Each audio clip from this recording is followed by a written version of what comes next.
सौराष्ट्रसुन्दरं सौमनाथेश्वरं श्रीशैलमन्दिरं श्रीमल्लिकार्जुनम् उज्जयिनीपुरमहाकाळेश्वरं वैद्यनाथेश्वरं महाभीमेश्वरम् अमरलिङ्गेश्वरं रामलिङ्गेश्वरं काशीविश्वेश्वरं परं ग्रीष्मेश्वरं त्र्यम्बकाधीश्वरं नागलिङ्गेश्वरं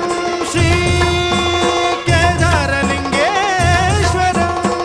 लिङ्गात्मकं ज्योतिलिङ्गात्मकं वायुलिङ्गात्मकम् आत्मलिङ्गात्मकम् अखिललिङ्गात्मकम् अग्निसोमात्मकम् अनादिम् अमेयम् अजेयम् अचिन्त्यम् अमोघम् अपूर्वम् अनन्तम् अखण्डम् अनादिम् अमेयम् अजेयम् अचिन्त्यम् अमोघम्